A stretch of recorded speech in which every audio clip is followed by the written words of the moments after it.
Hey, welcome back, guys. Today I want to look at another Mezco Rumble Society figure set.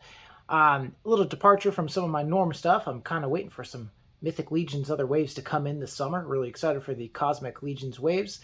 Kind of still waiting on my All-Star 6 figures. So in that meantime, I've gotten my hands on a few more Mezco, and I'm pretty excited to take a look at these.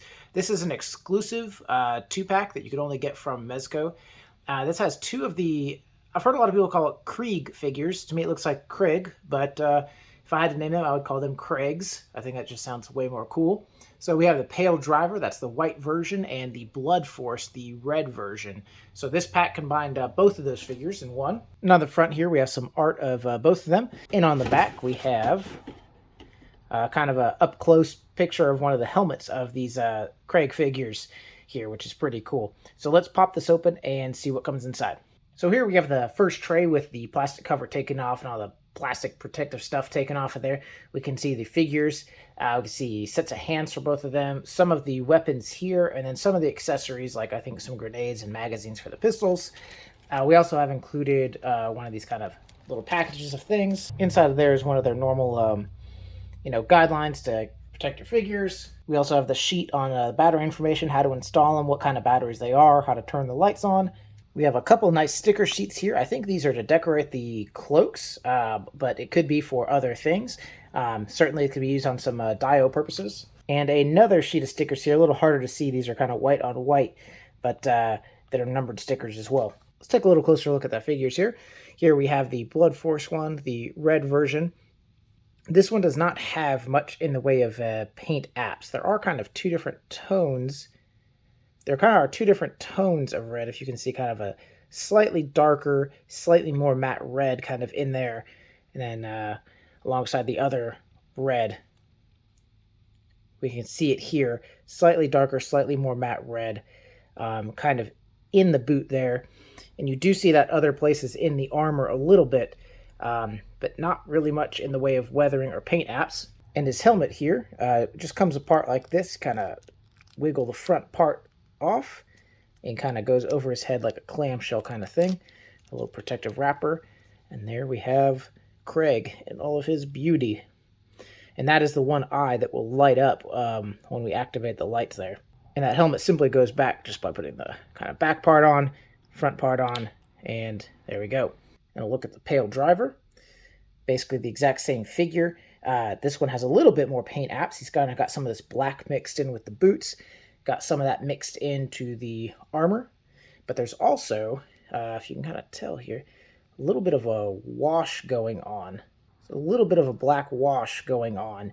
So some of these parts there is a little bit of like a weathering effect going on, especially in that helmet, which actually carries through to the inside of the helmet as well. So behind that first tray, we also get two more trays. This is one of them that has some of the other weapon accessories.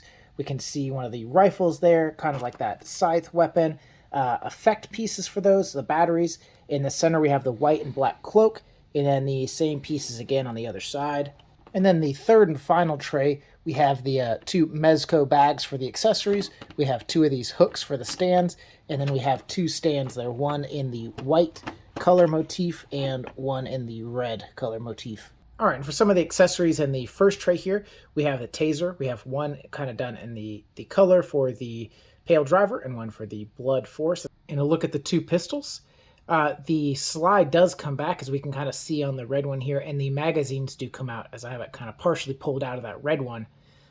So pretty cool functions, action features, or whatever you'd say, into these pistols there. The two knives here, both of them come with the sheath, and both can go into the sheath. The white one has a little bit of a silver accent on the edge. The red one has a little bit of a yellow accent on the edge.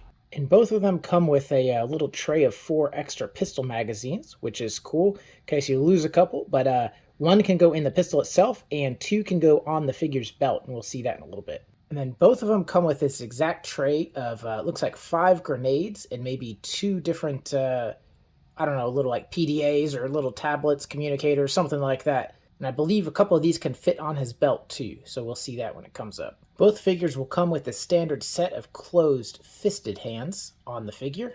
Both of them come with one left hand that's kind of in this open gesturing kind of pose there. There's also a set of these hands I think are more for the pistol or the rifle. That left hand there is actually the trigger finger hand, and the right hand there is kind of a little bit open, like it can support the front of the rifle. He does not have a right hand trigger finger hand, although you can get the gun in there. The left hand's the only one that comes with that real trigger finger. And finally, both will come with this kind of open gripping hand, kind of standard gripping hand for the grenades and whatever other various accessories you might have. For the second tray of accessories here, we have one of the rifles. This stock does go in and out. Pretty cool. Both of these are the same for the red and the white variant. And I got the other one there on the Pale Driver. We have these two weapons here, and these are different. We got this one with the red and this with the white. This white one is a little bit more translucent. This one here a little bit more transparent. You can kind of see through it. Really neat effect. And both of them come with this effect piece here, where we can just slide. We can just slide that weapon right in, and then we have that really cool effect on the end of the weapon. And we get two of these blue effect pieces that just port right into the front. That can go into the pistol, and that can go into the rifle there. It's a really cool effect piece, and we do get, like I said, two of those. We also get two of these yellow effects for the like the taser. They just pop on and off as well, real simply. We also get two of these cloaks here, and these have some bendy wire around the top here, and they have a little bit of bendy wire going through some of these places, kind of a thin wire, but still is able to hold its shape. And they have like this Velcro closure there, and these will go around the figures all kitted up. We'll see that in a sec. All right, now off camera, I went ahead and put the batteries in. So to access that, we have this little back piece here that holds this rifle. Slide that up. There's a little battery cover here. You just unscrew, put the batteries in, and you'll actually flip your switch right here. And we got light out the back. We got light on the chest, and light in that eye, if you can see it. So the way that works on the eye is there's actually an LED right in the neck, and when you plug the head in, it kind of shines through that little eyepiece he has. It's a really cool effect on these. You cannot access the switch with this cover on, but you can access the switch, of course, while the battery cover is on. So here's a look at the Pale Driver all kitted out. We have the pistol in the holster, the knife in the sheath on his boot. We got a couple pistol magazines up front, that taser on the back of the belt, couple grenades on the back of the belt as well. And we have his rifle strapped to his back. We also have one of those little communicators in his hand. I think this guy looks awesome. I love that when our figures have a bunch of weapons and accessories that they have a way to attach those to the figure. Doesn't have to be all of them, but I like one that looks a little kitted out like this. Here we got the Blood Force one with that poncho on, or cloak, as you might have it. We have that effect piece there on the pistol, and the I like the slide can kind of be pushed back to kind of simulate that it is like shooting right at that moment. I think it's a cool little detail. This cloak or soft goods, whatever, this is very dynamic looking. I wasn't really that impressed with it when I just saw it in the package, but getting them on there and getting the wires all bent up, I didn't think it would stay, but it does stay pretty good. And you can get some really cool windswept poses or some dynamic shots of him, maybe leaping and firing or something like that. Really cool look. All right, and here we can see the that kind of bladed weapon with the effects piece. It is really cool. I love the effect piece there.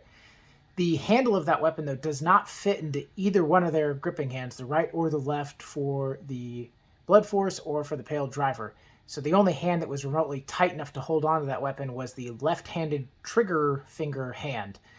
Maybe I could get some heat on the other hands to close them up a little bit so that they would hold on to this, but I couldn't get any poses where either of those hands would hold this weapon. All right, and here we have that taser effect piece and the taser in hand. I think that's a cool combination. I really like that effect piece.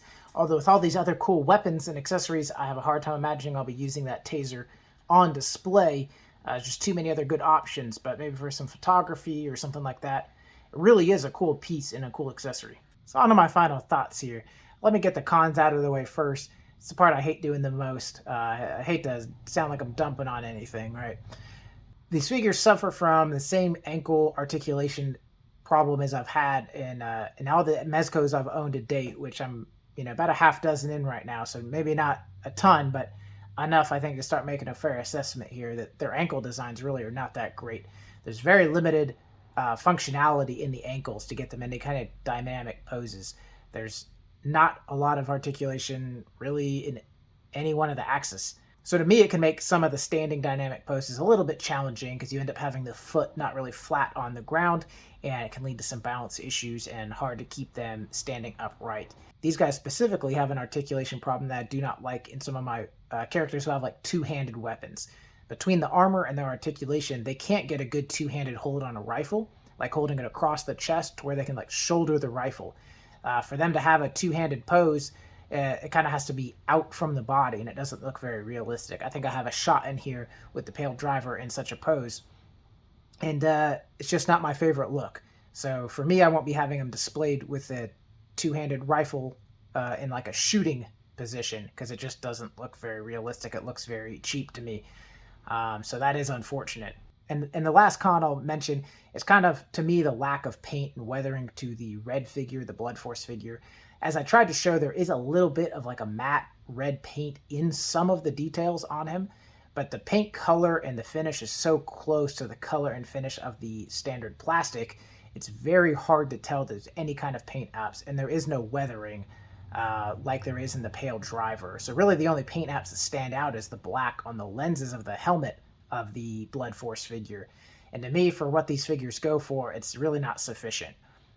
The other figures in this line, there's the black one, the white one, the yellow one, and the red one. The red one seems to be the one with the least amount of paint or weathering, and I'm not really too satisfied with that. Then on to the pros. Really, it's pretty simple. They look super cool, and they come with a lot of accessories and some really neat effect pieces. These definitely come down to the aesthetic to me. Now, the figures in the other points of articulation are pretty flexible, and you can get a lot of cool poses out of them. So they are pretty heavily laden with accessories for the price point. And outside of my other gripes, I think they are pretty well executed for the price point.